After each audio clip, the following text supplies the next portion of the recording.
अज़ीज़ तलबा अस्सलाम वालेकुम।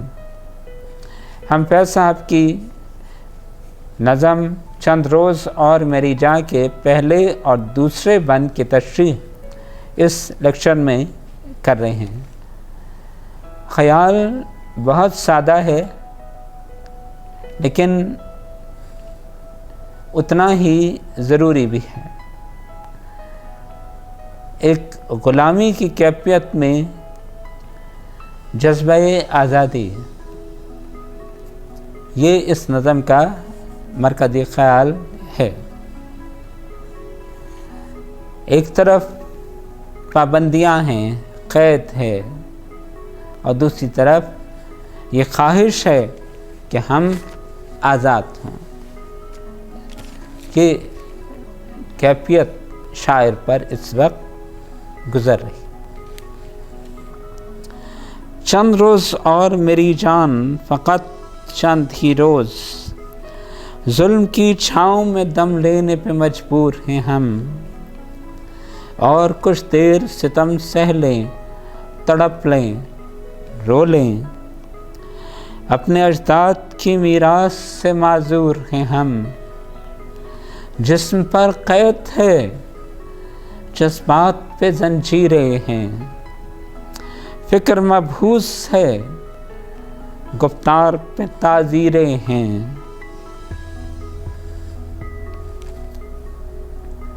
ये बात आई कि ये वो कैफियत है जिससे शायर दो चार है कि जुल्म की छाँव में, इस ग़ुलामी की अज़ियत में ज़िंदा रहने पर हम मजबूर हैं।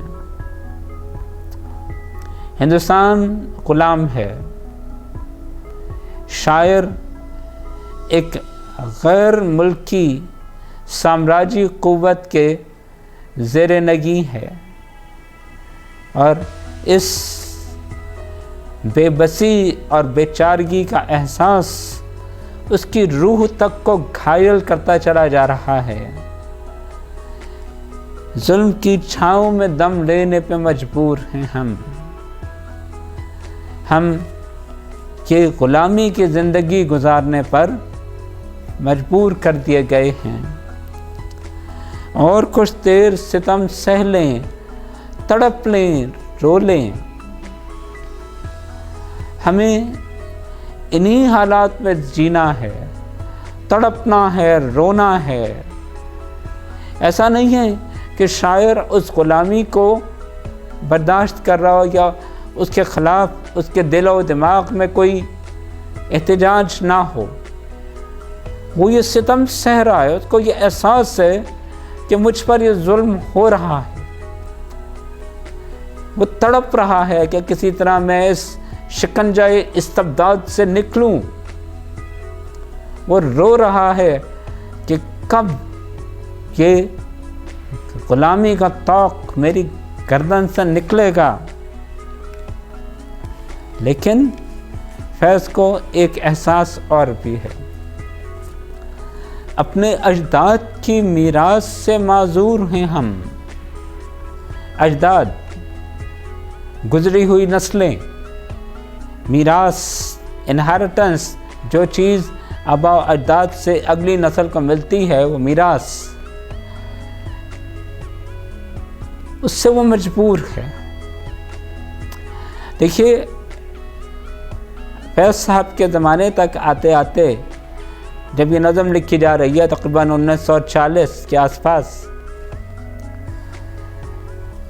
तो तकरीबन 100 साल से हिंदुस्तान, आप ये कहें कि सरकारी तौर पर अंग्रेज़ का ग़ुलाम है।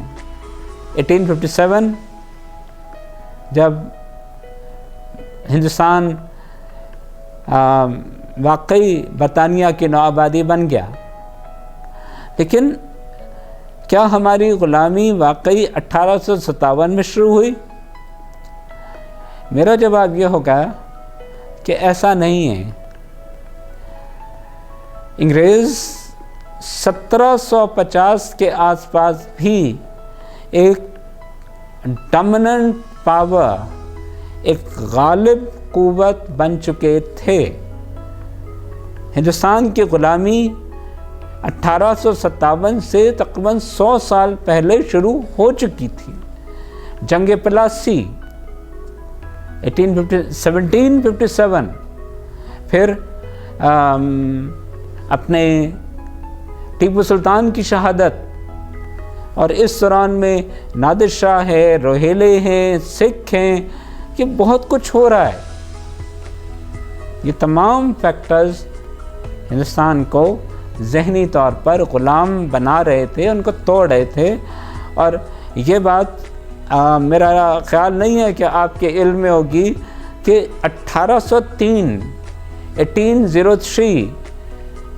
دہلی پر انگریزوں کا قبضہ ہو چکا تھا، اور 1803 کے بعد مغل بادشاہ انگریز کا پینشن یافتہ ملازم تھا.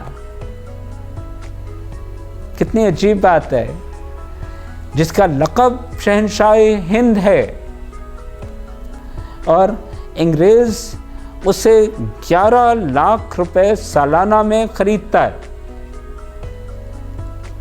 جو مغلوں کا شاہی خاندان تھا یا بادشاہ تھا، اسے سالانہ 11 لاکھ روپے انگریز دیتا تھا، اور بادشاہ کا اختیار ہندوستان سے ختم ہو چکا تھا.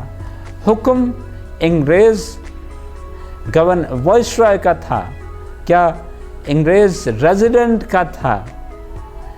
کمپنی کی حکومت تھی، ایسٹ انڈیا کمپنی. یہ ایک تاریخی حقیقت ہے جو ہماری کتابوں میں بہت کم ذکر ہوتی ہے. جب فیض یہ کہتا ہے کہ ہم اپنے اجداد کی میراث سے، اپنے بزرگوں سے ملنے والی اس غلامی سے مجبور ہیں، تو یہ سمجھیے کہ کم از کم 7 سے 10 نسلیں غلام گزری ہیں جن پر انگریزوں کی حکومت. فیض ہمارا شاعر اس کیفیت کا شکار، لیکن جسم پر قید ہے، جذبات پہ زنجیریں ہیں، فکر مبہوس ہے، گفتار پہ تعزیریں ہیں.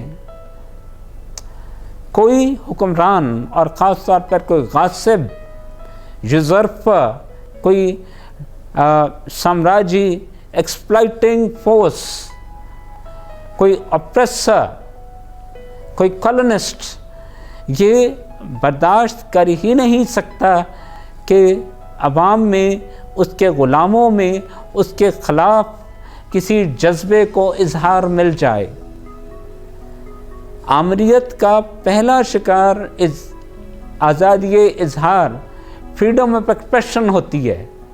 فیض اس بات کا ذکر کر رہے ہیں، اور عزیز طلبہ یہ حقیقت تھی. انگریزوں کے خلاف کچھ کہنا ناممکن تھا. نہ آپ کچھ کہہ سکتے تھے، نہ لکھ سکتے تھے، نہ بول سکتے تھے. پولیس کا نظام اس بات پر ہی قائم تھا کہ کسی کو حکومت وقت کے خلاف کچھ کہنے، کرنے، سوچنے، لکھنے نہ دو. پولیس کا پورا محکمہ انگریز نے جس انداز میں اسٹیبلش کیا تھا، اس کا کام ہی آپریشن تھا. عوام کو مروب اور مغلوب کر کے رکھنا تھا. یہی وہ نظام تھا جو ان کے اپنے ملک میں رائج نہیں تھا. یہ نظام ایک police act of 1861. It was geared to control and to oppress. اس کا مقصد عوام کی حفاظت نہیں تھا، اس کا مقصد عوام کی حوصلہ شکنی تھا. کہ واقعی حقیقت تھی کہ جسم پر قید ہے، آزادانہ فری موومنٹ، آزادانہ نقل و حمل نہیں ہو سکتی تھی.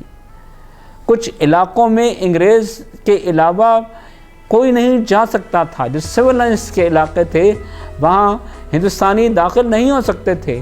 कुछ जॉब्स थी जो सिर्फ अंग्रेज़ों के लिए थी। एक हद से ज़्यादा आगे हिंदुस्तानी तरक्की कर ही नहीं सकता था। फैज़ इस बात को कहते हैं कि जिस्म पर कैद है, जज्बात पर, हमारी ज़बान पर ताज़ीरें लगा दी गई हैं। कुछ कहना, सोचना एक पनिशेबल क्राइम बन गया है।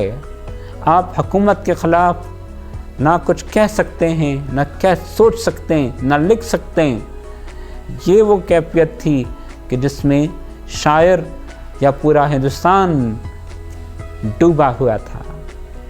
लेकिन दूसरे बंद में मूड तब्दील होता है।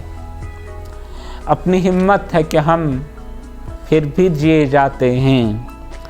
ज़िंदगी क्या किसी मुफलिस की ख़बा है जिसमें हर घड़ी दर्द के पैबंद लगे जाते हैं। लेकिन अब जुल्म की मायरात के दिन थोड़े हैं, एक ज़रा सब्र के फरियाद के दिन थोड़े हैं।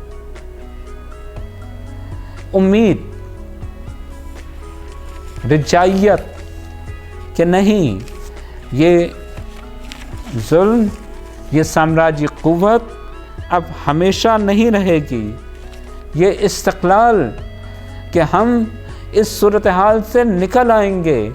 अपने होने पर मुकम्मल यकीन, अपने आप को इस सूरत हाल से निकाल लेने का, इससे आज़ाद हो जाने का पूरा एहसास कि ऐसा नहीं जारी रहेगा। बस जुल्म के मजात के दिन थोड़े हैं, ये वक्त गुज़र जाएगा। ये 4 दिन की खुदाई तो कोई बात नहीं, ये रात तो ख़त्म होने को है। ये वो उम्मीद और रिजाइयत है जो फैज़ की शायरी का हासिल कलाम है। इससे पहले ये देखिए, अपनी हिम्मत है कि हम फिर भी जिए जाते हैं। हौसला, उम्मीद, यकीन, हमने हथियार नहीं डाले। हमने इस सूरत हाल को अपनी ज़हन के किसी ज़र्रे पर कब्ज़ा नहीं करने दिया। हमारी सोचें, हमारा दिल अब भी आज़ाद है। हम जिंदा हैं। हाँ, ज़िंदगी मुश्किल है। ज़िंदगी क्या किसी मुफलिस की क़बा है जिसमें क़बा लिबास, हर घड़ी दर्द के पैबंद लगे जाते हैं। हमारे दुखों में इजाफा हो रहा है। हम पर नए सा नया जुल्म किया जा रहा है। हम ग़ुलामी की तौहीन, तजलील बर्दाश्त करने पर मजबूर हैं। हमारे जुल्म हम पर बढ़ रहा है, लेकिन ये ख़त्म हो जाएगा, अपनी इंतहा तक पहुंच जाएगा। ये इस बंद का पैगाम है। कितने शायराना अंदाज में दिया गया, ये भी धीमा, नर्म, लेकिन बहुत पुरयकीन। जुल्म के मजात के दिन थोड़े हैं, एक ज़रा सब्र के फरियाद के दिन थोड़े हैं। ख़त्म हो जाएगा सब कुछ, हम आज़ाद होंगे। बहुत शुक्रिया। अल्लाह हाफ़िज़।